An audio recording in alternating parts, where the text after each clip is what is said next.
আসলে কালকের যে বিজয় ইসলামী ছাত্র শিবির সমর্থিত প্যানেল ঐক্যবদ্ধ শিক্ষার্থী জোটের এটার একটা মূল কারণ হচ্ছে বিগত 17 বছর বাংলাদেশের ইতিহাসের সবচেয়ে নির্যাতিত মজলুম যে সংগঠন তার নাম হচ্ছে ইসলামী ছাত্র শিবির। এমন একটা অবস্থা ছিল যে জায়গায় কোনো নেতা হওয়া লাগতো না।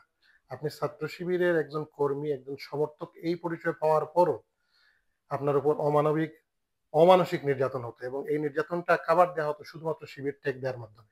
আমি বিশ্বাস করি শিবিরের এই মজলুম অবস্থান জুলুমবাজদের বিপক্ষে কাজ করেছে, সাধারণ ছাত্রদের মনের মধ্যে দাগ কেটেছে এবং বিশেষ করে গত 1 বছর ছাত্র শিবিরের যেই অভাবনীয় এবং অতুলনীয় কার্যক্রম শিক্ষার্থীদের জন্য তা আসলেই পুরো বাংলাদেশের জন্য বিরল।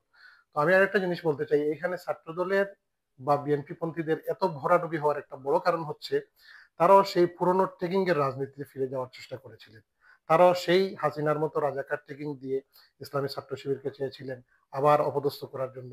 তারা সেই আবার ছাত্রলীগের মতো তাদেরকে আচরণ করে গুপ্ত শিবির বলে তাদেরকে হেয় হেনস্থা করার মাধ্যমে জাতির কাছে হেয় করার চেষ্টা করেছিলেন এবং তার মাধ্যমে সাধারণ শিক্ষার্থীদের কাছে এটা খুব বেশি দাগ কেটেছে। এবং আরেকটা বিষয় না বললেই নয়, ছাত্রদলের সাথে এনসিপি মিলে একাকার হয়ে তারা এই অপপ্রচার করেছিলেন।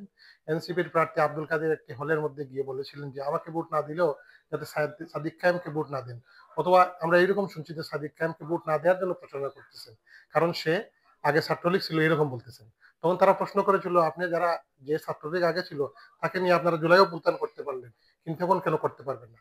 তো আমরা এখনো বিশ্বাস করি যদি বিএনপি তাদের পুরনো স্টাইলের রাজনীতি থেকে বেরিয়ে না আসতে পারে, আজকে খুবই দুঃখজনক মির্জা আব্বাসের মতো একজন সিনিয়র বয়স্ক মানুষ উনি বলতেছেন এত ছাত্র শিবির জামাত কোন জায়গা থেকে আসলো ঢাকা বিশ্ববিদ্যালয়ে। আমি ওনাকে বলতে চাই, খুব শ্রদ্ধার সাথে বলতে চাই, শুধু ঢাকা বিশ্ববিদ্যালয়ে নয়, আপনাদের আচরণ মানুষের প্রতি, শিক্ষাঙ্গনের প্রতি, শিক্ষার্থীদের প্রতি, খেটে খাওয়া মানুষদের প্রতি যতদিন পর্যন্ত আপনাদের আচরণ আরো খারাপ থাকবে এবং জামাত ইসলামী যত বেশি মানুষের সাথে সম্পৃক্ত হতে পারবে, মানুষ যখন জামাত এবং ইসলামী ছাত্র শিবিরকে জানতে পারবে তখন আপনারা আরো বেশি প্রত্যাখ্যিত হবেন। এবং আমরা বিশ্বাস করি জাতীয় নির্বাচনে যেভাবে আওয়ামী লীগকে মাঠে না পেয়ে এখন জাতীয় পার্টিকে বিএনপি তাদের সঙ্গে নিয়ে নির্বাচন করার প্রায় তারা করতেছে, ঠিক একইভাবে ঢাকা বিশ্ববিদ্যালয়ে তাদের যে ছাত্রদল সমর্থিত কমিটি ছিল তারা চেয়েছিল অন্যান্য রাম বাম বা বিরোধীদেরকে সাথে নিয়ে ইসলামী ছাত্র শিবিরকে ঘায়াল করতে। এইটা শিক্ষার্থীদের মধ্যে যেমন দাগ কেটেছে এবং শিক্ষার্থীরা ঠিক উল্টোভাবে ছাত্র শিবিরকে বেছে নিয়েছিল, ঠিক একইভাবে বাংলাদেশের জনগণ আগামী নির্বাচনে যে দিবাস্বপ্নে বিএনপি ভুগতেছেন যে ওনারা সরকার গঠন করে ফেলবেন, আজকে গতকালকের এই ইলেকশন এবং পরবর্তীতে রেজাল্ট বলে দিচ্ছে এইভাবে আর সরাসরি দিবাস্বপ্ন দেখা ওনাদের জন্য দুঃস্বপ্ন হয়ে গিয়েছে।